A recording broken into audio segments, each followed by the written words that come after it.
in the United States, and I'm really grateful for the opportunity to do this um, with Startup X S, and it's such an honor and a privilege to share some really exciting stuff that I think it will help early stage entrepreneurs um, during this very difficult time in COVID-19, but also beyond the COVID-19 era. So I just really want to thank everyone on the team for giving me this opportunity to do this webinar. So um, so thank you so much for being here. Thank you for making your time, and thank you for um, you know hopefully spending time with me for like 30 to 45 minutes talking about some major pitfalls for entrepreneurs. And I think this is universal, and how we can avoid these problems, right? Um, so definitely, I'll just start here. So again, this is conversations about major pitfalls for early stage entrepreneurs and potential ways for them to uh, avoid these pitfalls. And I will go down into just giving a brief um, background about myself. So I am a Babson College alumni. So I finished my undergrad uh, in Milwaukee, Wisconsin. I did biology, but fast forward 6 years, I did an MBA at Babson College. It's based in Wesley, Massachusetts, in the United States. I did that from 2017 to 2019. Then I later on did a Master of Science in Finance, still at Babson College in 2020. Um, and at Babson, I actually became a fellow, Babson Innovation Fellow, where I was sent to Uganda to do um, some consulting with African companies, specifically in the healthcare space. And I work with entrepreneurs from different walks of life, different backgrounds, but the focus was to build businesses that will help the local, especially in education and healthcare. So I did that as a Babson Innovation Fellow in 2017. After I finished my Master's of Science in Finance this year in 2020, I partnered with the MBA classmate, and we decided to start this company called Proof That Consulting. And it's a one-stop shop where you can actually come to us and we help you understand what the business is, the life cycle of your business, and actually help you to either expand, diversify, or fundraise money. So it's something that's really exciting. It's still in the pipelines, but by the end of this year, we'll definitely be having some clients to work with. And with that experience, I've been able to meet or just have conversations with this my co-partner, but also how we can actually help entrepreneurs, not just in the United States, but in Asia as well as in Africa, build their businesses to the next level. And I think this will be a very exciting space that I'll be able to help others grow as entrepreneurs. I also founded a company called Germany Corporate Group, and a Germany Corporate Group is based in Uganda, and we actually it's a social impact platform where we actually help entrepreneurs to fundraise money, partner with entrepreneurs, other entrepreneurs in Africa and as well as in the United States. But we also do mentorship and help them understand the financial goals, the strategy goals, but most importantly, how can they be successful in a very challenging climate like in Africa? At the same time, we hope that they can actually create jobs. So that's a little bit about my background, and I'll just go uh, right into right into it. So yes, so this we're gonna talk about three major pitfalls, and I think this is really important, especially for early stage entrepreneurs to be able to learn, but also to be aware of. I think that's something that entrepreneurs like you and me, we get caught up in the idea and in the product, and we don't really focus on some of the challenges that we may face or some of the downturns that we may face. And I think it's very important for us to actually take a step back, be patient with ourselves, and try to look into some of the major pitfalls that we might experience that might throw us off the curb or make us reassess what is important for for us as human beings, but also for the startup as well as our co-founders.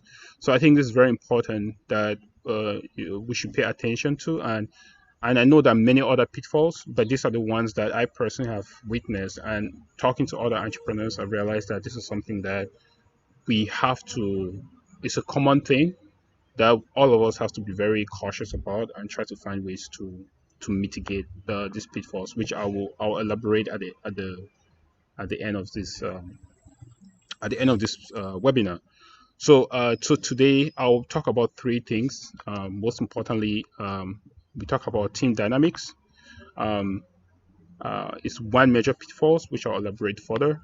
Second is the failure expectations and scenario analysis, and this is critical, and I'll go in details with that below. And the third one is revenue generation and fundraising expectations, and I'll elaborate on that as well. But and I think this is things that even before you start, or 6 months in your startup, or even a year or two in your startup, you have to be thinking about these three things with a lot of patience, but also a lot of self-reflection. So with the first one, team dynamics. So team dynamics, and I have this these pointers that I've kind of included here, but I'll just take a step back and I'll talk about one of the companies I started. The one I mentioned earlier in this webinar. It's called Germany Corporate Group, and one of the things that the major thing that has made Germany Corporate Group what it is now, I think is successful to some degree, that I'm really proud of, is that I found a really good co-founder. And with him, when we started back in 2017, one of the things that we actually saw early on was that we really, really respected each other. Our skill sets were really complementary, and there was a lot of honesty and trust. And most importantly, we're competent at what we brought on the table, right? And I think once you're starting a business, or you think of starting a startup, you have to be very, very cautious about the team that you decide to work with, or the people that you decide to bring on the team. And I have seen a lot of startups in Africa, or interacted with a lot of founders in Africa, and the main thing, even here in the United States, the main thing is poor team dynamics that actually creates the high level of failure. Because if you have a really poor team, even if your idea is great, the market fit is ideal, or you're at that cusp of actually creating something that's really fundamental. If you lack these points that I've listed, any of this, I do think it will be a really, really challenging experience, and you actually have a really bad time running that startup. So just one, you have to really be cautious about the complementation. I know people start companies with their best friends sometimes, or they think the idea is the most ideal. But I do think that if you really focus on understanding that your partner has to complement your skill set, you have to respect each other fully. You have to be really honest with one another, and you also have to show that you're really, really competent, and you have that skill set that's necessary to build that company. I think that is something that you have to really take into consideration. And the trust element is really key. You have to speak the truth to one another. When something doesn't work out, you have to tell the other why it doesn't work out. And I think that is one of the major pitfalls that we should be very cognizant about. The next pitfall, and I put this in three buckets in some way. I call it the failure expectation. So I don't know about you, but I think from my experience, I've actually, in any of the startups I work with, either it's Germany Corporate Group or is Proof Consulting, which is still in the very elementary stage.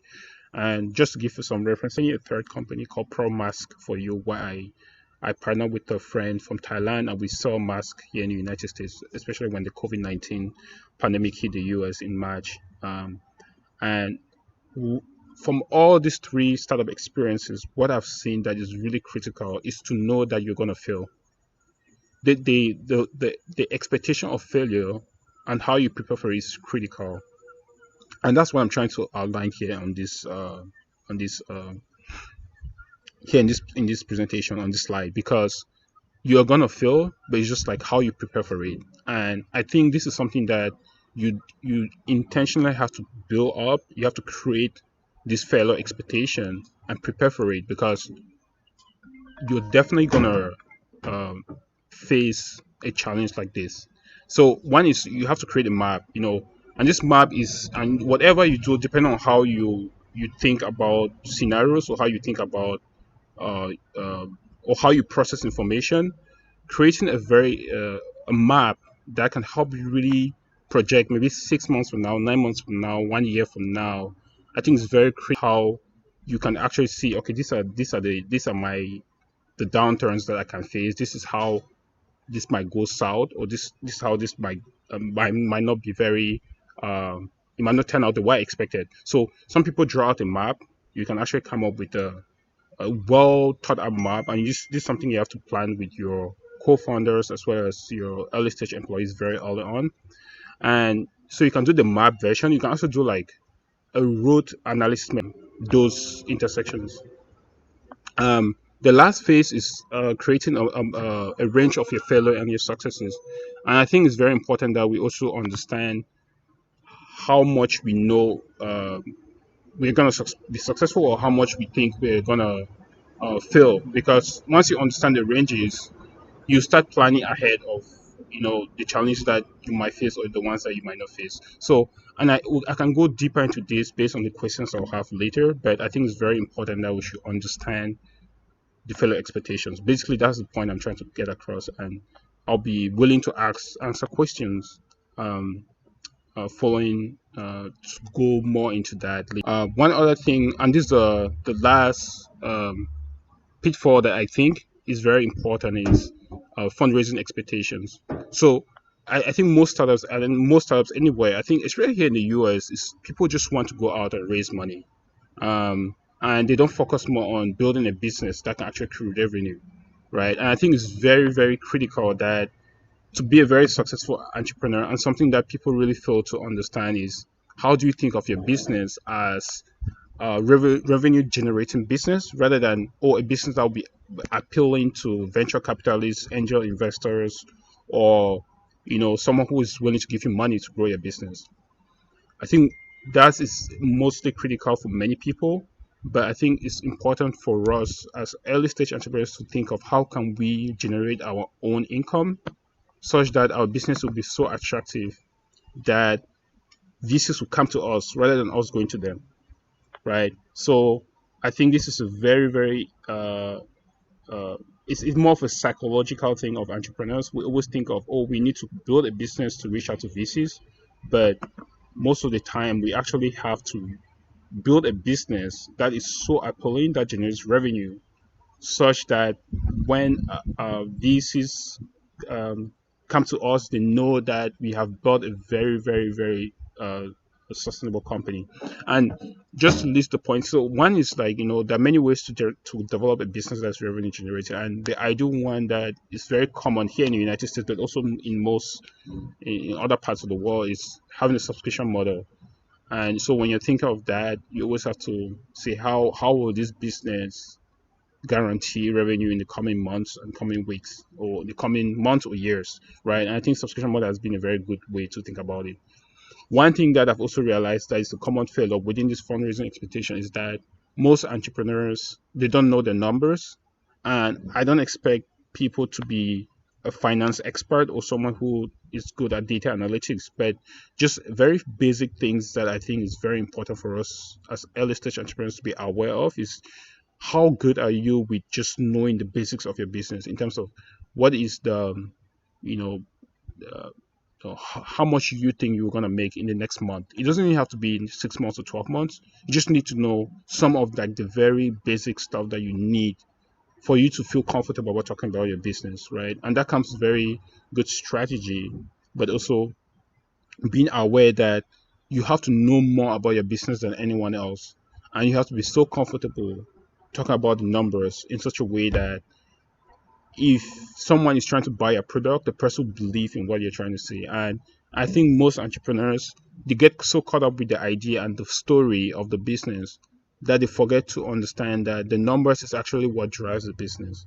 Right. So that's why I'm talking about fundraising expectations. Sometimes we get caught up with telling a good story, especially for social impact enterprises.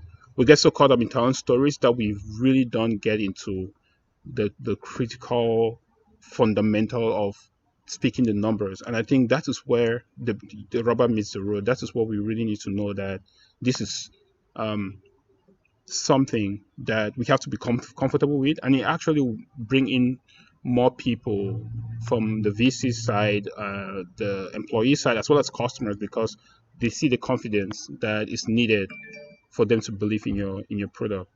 So I really highly think that this is something that um, most of us don't really get, especially for first time entrepreneurs, that numbers are important, because numbers say everything about you as well as your business. So this is just something that you should really be aware of, and you actually, sometimes there's some, I mean, I think with the startup uh, uh, XS, I think they have courses as well that you can learn how to just understand the numbers, and really showcase the importance of finance and data analytics, which is just, I mean, just a basic. You don't need to go into details and how, how well you need to know them. You just have to be very comfortable with your numbers. Um, so I talk about, and I know I already mentioned some of the ways to avoid them, but just to reiterate, to make sure that the point really gets across, and I think it's something that we really have to be aware of, is how to avoid some of the solutions. And so so I think one of the thing about finding a good co-founder is finding someone who is reliable, and this comes with just making sure you do your background check on people. You make sure you talk to them, their friends and their employees, and you talk to people that are close to them, so that you don't get relationship with someone to build a business and you see that down the road is someone that you don't trust, or someone that doesn't complement you, or someone who is not skilled enough for the business you're trying to start. So I think this is something that requires a lot of patience, but a lot of due diligence with the individual. And I think that will save a lot of headache, a lot of stress, and just a lot of anxiety down the road when you're building a business. So you have to be very cautious finding a partner. Some people say finding a partner in a business is like finding someone you think of a significant other to get married to. So I think it's the same thing. You're building something very early on, and I think it's even more. It's something really serious, because like you're actually raising a child with somebody. If you think of a startup that way, so you really need someone that you can rely on. You really need someone that you can share that pain and as well as successes with for the really long term. So just be very cognizant of who you partner with is very critical. I think the second thing is, you have to take measured risk. So one thing that I think is very important is that for entrepreneurs, I know we get very excited about businesses, and it goes into our, the scenario analysis that I was talking about, failure expectations, right? When we take risk that is measured, we know that there's the not just the profits we can make, but also put a cap on how well we think, or how low we think how bad things can go. We need to be able to put conditions in place to know that we'll be safeguarded if things go really bad. And I know here in the United States, we always give reference to very successful entrepreneurs like Mark Zuckerberg with Facebook and Bill Gates. But bear in mind, these people actually were very, they took measured risk. If Facebook didn't work out for Mark Zuckerberg, he could have gone back to Harvard. He took a gap year. He didn't just quit from Harvard University when he was studying there for computer science back in 2004. He actually just took a gap year and said, "Hey, let me figure this out. Let me go to California, try to find try it out for 1 year. If it doesn't work out, I'll go back to Harvard." Right? So even the very successful entrepreneurs that we always think they took the risk, the biggest risk ever, they still had conditions in place that was measured risk. And I think we need to be very honest with ourselves and do a reality check to know that some of these outcomes are not something that we just have to go all in.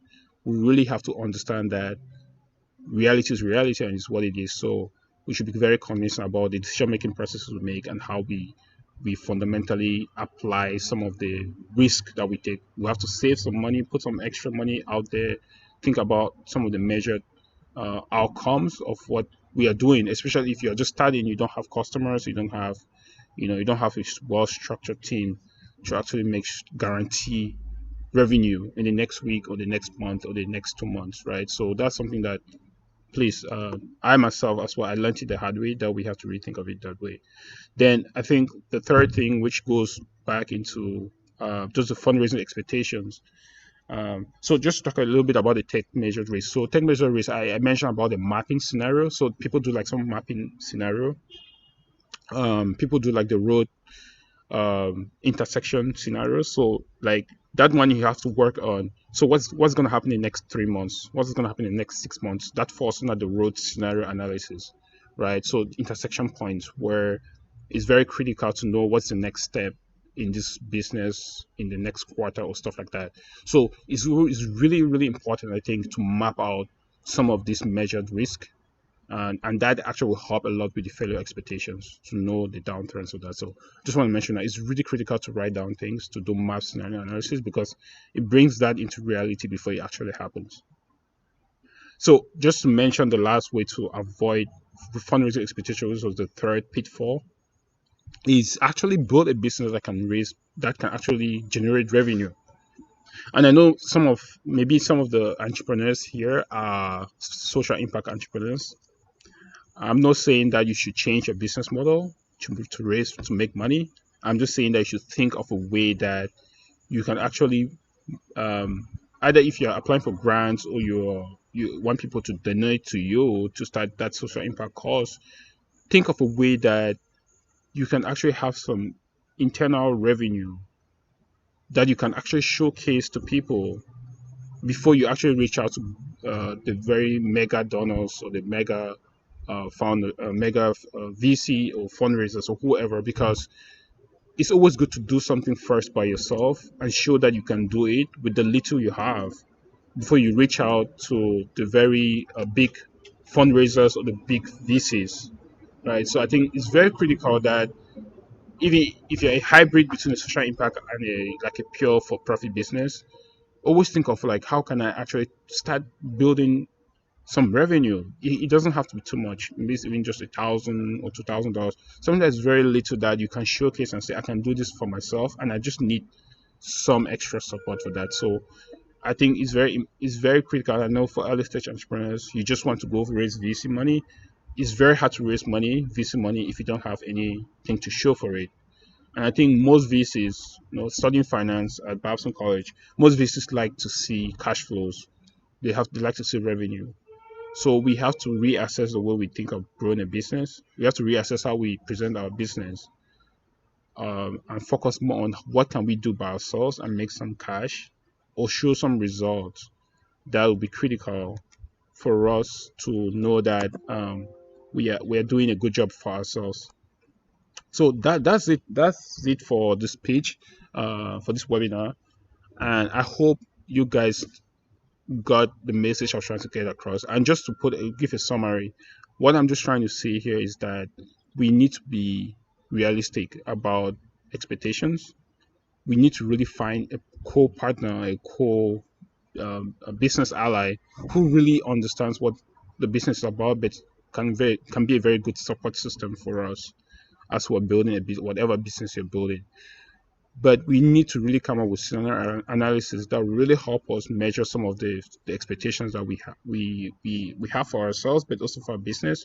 And we also have to think about how can we generate revenue internally before we actually go out to investors and all that. But I think these three things, if we take it very seriously and we're patient enough and we exercise some really good strategy, I can guarantee you that you're gonna be successful. And I know I had to give some examples. So with Germany Corporate Group, one of the things I've learned, and I applied these three things. These are mistakes I made, definitely, but something that I think you don't have to make them. It's just hopefully these three things can really help you be on a better position as you're growing your business or you're developing your business. And um, just always think about this and always be honest with yourself, honest with these different um, pitfalls, and take action. Don't wait for things to get really bad. Don't just don't do wishful thinking. I think business is not wishful thinking. Is you really have to put in the work. You really have to ensure that you're following very measured approaches that are based on reality, and you have to really be honest with yourself and your limitations, because I think that'll be a reflection of how successful you'll be in the long run, not short-term wins, not trying to make quick money. But if you really want to make it, I do think you have to really take this into consideration, find a very good partner, but also map out failures, failure expectations, and also build a business that actually generates revenue internally. And that has worked for me for Germany Corporate Group, for the Pro Mask that I started the beginning of COVID era. I hold this truth that this will help you a lot as you build your businesses. And I've seen that finding a good partner and taking all these measured approaches has really helped me a lot to just have the sanity, but also the patience to actually keep on going. So I hope that was helpful to you guys. So I want to plug here is as I'm very grateful for the startup uh, access to have me on this webinar, and I'm really excited. They have this really good course coming up. Uh, it's called Funding Your Startup and Social Enterprise, Understanding the Finance Models. So as I mentioned earlier, understanding your finance is critical to have those fellow expectations covered.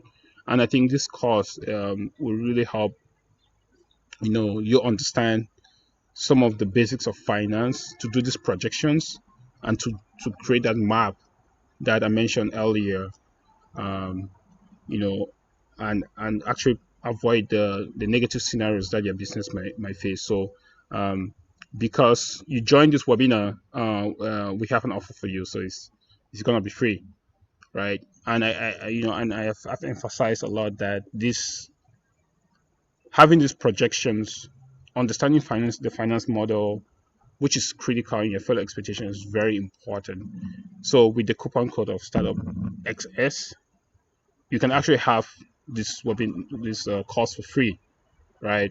And I think this is a really good opportunity to go ahead, take action, and start working on these expectations, right? You should not be wishful thinking or think things will just work out by themselves. I think a course like this will prepare you really well on just thinking about these financial projections, but also avoiding the pitfall of failure expectations with fundraising. So I think this is a great opportunity for you.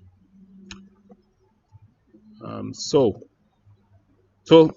thank you very much for attending this webinar. I think hopefully you could take anything out of it, and I'm sure that from my personal experience, I believe that these are things that I wish I knew when I started in 2017 with Germany Corporate Group, and I do hope that you can take this and apply it to your business. At the end of the day, entrepreneurship is applying.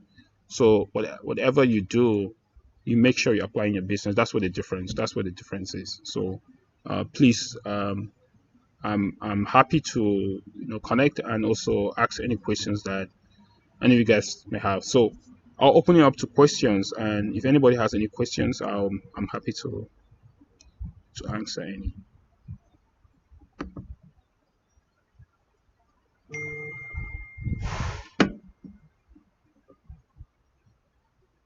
So it just yeah. So a question came in: as a new business, I want to learn more on how to create a financial plan, as getting angel investor is very difficult in my country. So yeah, that's a great question. That's the first question. So thanks for asking that question.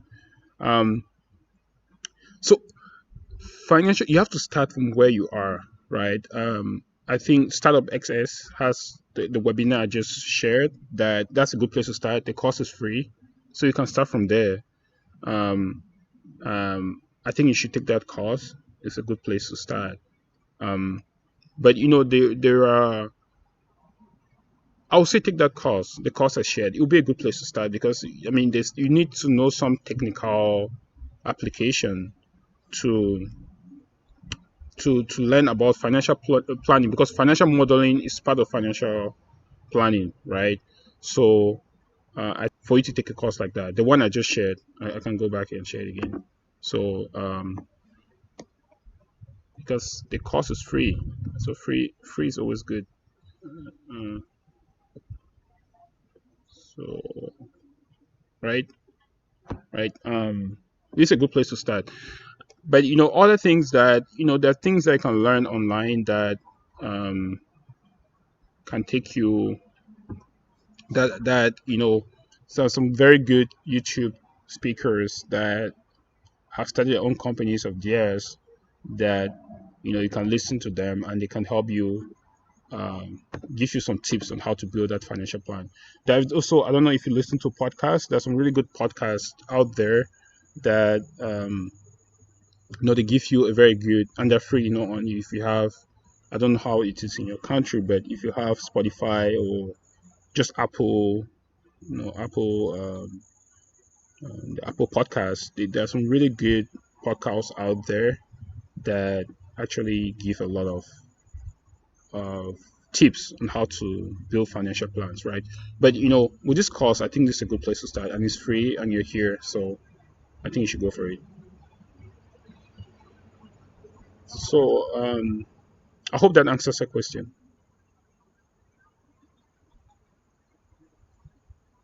In the meantime, we had some questions early on. If more questions are coming in, I won't mind answering them. But we had some questions that we received um, early on. So this is Roma Kelly from Uganda, and he said, I think he or she said, or he said, she's a new graduate and has been struggling to form a team to work on her idea.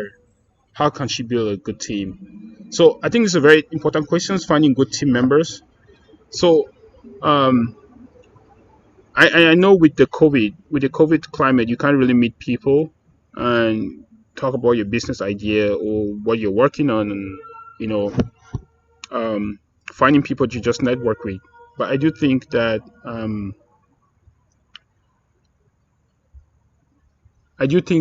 you have to be very good on social media. You have to actually have a very good online presence that is very solid, and you have to be very consistent in your messaging. So I do think, from the question that Kelly asked from Uganda is, if you have a very good online presence, and I think the COVID era has proven to us that we really need to think about our online presence. You really have to think about building a very strong professional online presence. Like, you have invest, even if it's to pay someone to make a very good personal website for you or and build your LinkedIn profile. You should pay someone to do that, because I think if people are attracted to something that is very professional, clean, as well as just very ambitious, but also measured with some level of reality. And I think just the way you present yourself online and how you actually build a successful online presence will attract people to you to build a successful team, right? So it's how you do things, it's what you post on Facebook, it's what you post on Instagram, what you do on Twitter, and also you know how you market yourself, and that idea in a very professional, clean, and a very efficient way will go a long way to actually attract the people that you need. Because I think attractiveness is mutual. If you have a very good, measured, smart way of building your business, you attract very smart, measured, and attractive people that will help you with the three pitfalls I mentioned.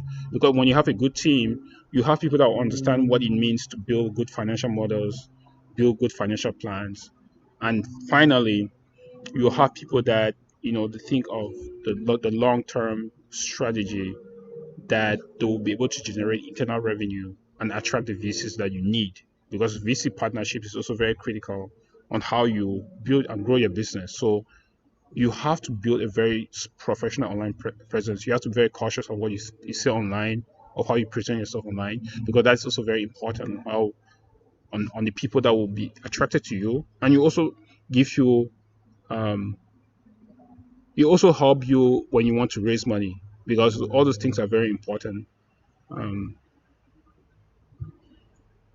on how you build your startup. So another question just came in. I hope that answered your question, Kelly from Uganda. Another question came in is, so with the corona, many businesses are closing down. What do you think is the best option for new business?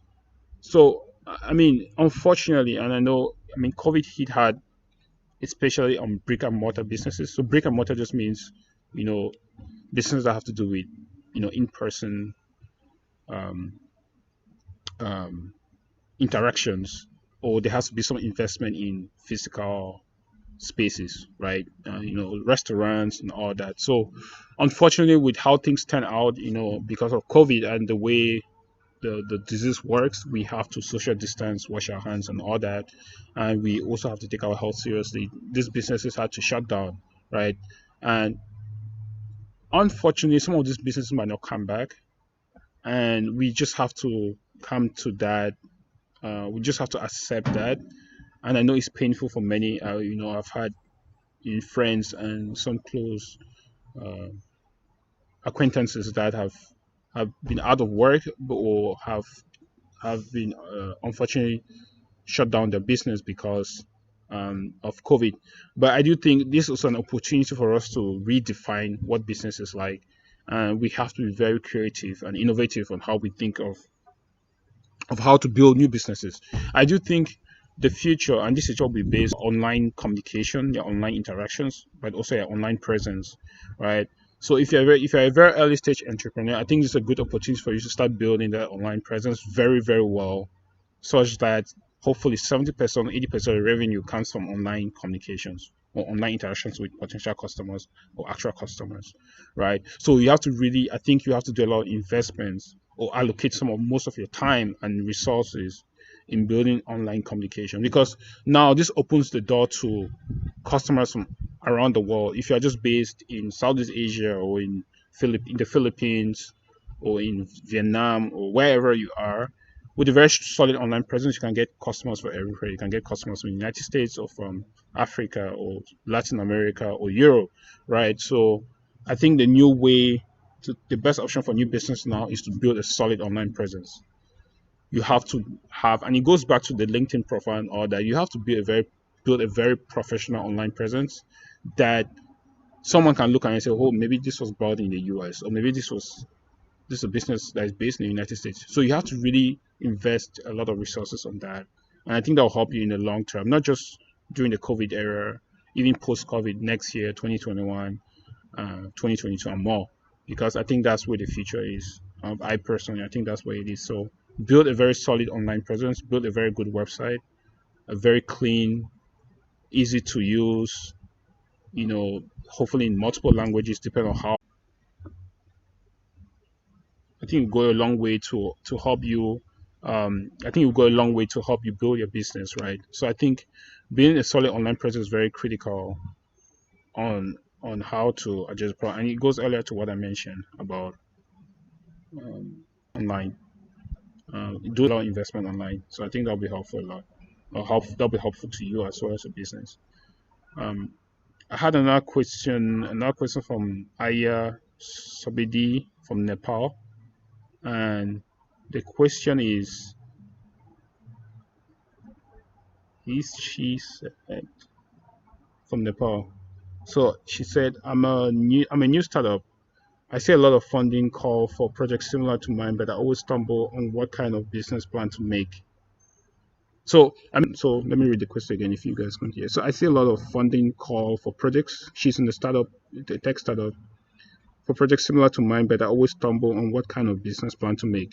So I think don't change your business because you want to get money. I think in the short term you might get the money, but in the long term you might run into trouble. So I think it's critical that you should actually understand what your business is and why your business is different, and build a business plan based on that. And the right investors will come to you. Right. It goes back to the three pitfalls, right? And the last pitfall I'll talk about, like, just the fundraising expectations. If you don't build a business, think about is how can we build a business that is so good and is true to what we are trying to build, such that we have the right investors for us. So when you receive these calls, make sure that you find investors that are very inclined to your business, and be very patient enough to find the right investors, because I think that will help a lot in the long term on the partnership that you create. Because when investors come in, they're actually partners. You don't just get your money, but they actually will need to understand you, understand your business, and understand what you're trying to build. So it's very important that you find the right partners and the right investors, such that in the long term you're actually building a business that is important to you. You're solving the problem that you wanted to solve, but also the people that are helping you with the money actually understand what you were trying to build from the beginning. So be very picky about the calls. Make sure that you find people that are inclined to your mission and your vision, and be confident that whatever you're building is inclined to what the investors are trying to help you with the business. So just just be cautious about the calls. Make sure that you're building a business plan that is something that you wanted to build, right? It's always good to get advice, get good mentors, get good with your vision. So I'll highly encourage that you think about building a business plan that matches your mission vision of the business. So I mean, I've had another question from Kevin from Rwanda, and he said, "Can you talk about business plans?" So business plan is, for me, is it should be this. It shouldn't be the first thing you should think about. I think it should be something that once you have a good product and you understand how to market the product, then you should think about a business plan. I think business plan should not be the first thing you should think about. So this is from Kevin from Rwanda.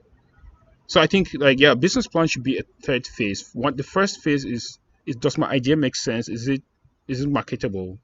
Second phase is like, how can I get this out there? Is it through online, or should I do it in a physical space, or what, like that? Then when you start selling and you see the results of the sales, then you should think of the business plan. It should be the third phase. If you build a business plan without selling something or building a product that has a market, the business plan is very useless.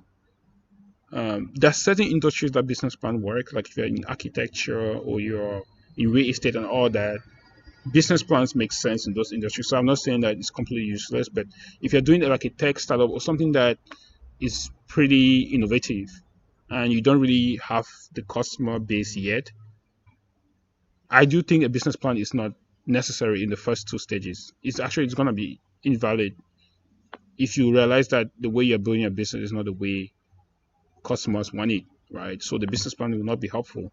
So always think of a business plan as the third phase of a three-stage process that comes in place once everything has been put together. Once you have a business, that a product that people buy, you actually get money.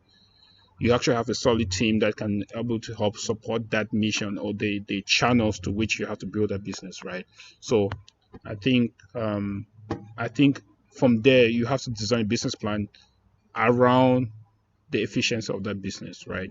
So always think of business plan as the third phase rather than the first phase. You can have a template, right? That you can actually, it's a living, breathing document, so you can update it. So I'm not, that's a possibility, but don't focus a lot on a business plan. Focus on building something. Focus on making revenue. Focus on actually growing your business. Focus on generating internal revenue. Focus on finding good team members. Focus on the right things.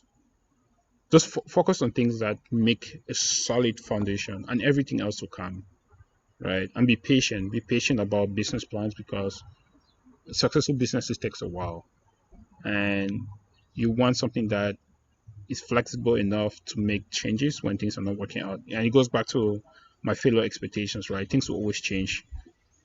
Failures are expected, but you want to build a business plan that can put those things in perspective, right? It can put those things in as part of the process. The process is critical. The plans and all this vision, the process is the key on how you channel the business plans and build a successful business plan. So I think those are the questions we have. If there are any more questions, I think that is it. You can always, I'll be available. I think hopefully with the team from Startup XS, they'll probably share my contacts with you guys. So, but it was such a pleasure to have you guys on this webinar. Hopefully it was helpful. I hope I answered everybody's questions. I hope you guys learned something from this. So thank you guys for listening to me, for enabling me to share my story. And I hope it inspired some people. I hope it answered a few questions. I hope it brightened your day and also helped you to think of entrepreneurship in a different way. And I want to thank the team at Startup XX for having me here. So thank you guys, and please don't give up on your business aspirations. Don't fall into fear or be very cynical. I think just take everything as a learning process. Don't give up on what you're building. Find good team members to help you when you're down. Do your mapping and road analysis. I think this will be very critical to help you navigate unexpected failures. Also build a business that makes money, stable revenue, such that you don't reach out to VCs. VCs actually are hoping to reach out to you. And something I didn't add on the presentation is be patient with yourself. Things take time. Don't be too harsh on yourself when things don't work out. I do think it's a matter of being patient and knowing that things will eventually work out. I think that's how you become a successful entrepreneur. It's not a year. Some people are lucky, they do things for a year or two, but for most of the time, businesses take 3-5 years before things actually happen and you start making money rather than just breaking even. So please just pick yourself up. If you're down, it's okay, and just go at it again. And I hope these pitfalls help you to avoid these pitfalls, but I also hope some of the things I mentioned will help you to think different about business. So thank you guys, and hopefully we can stay in touch. Bye for now.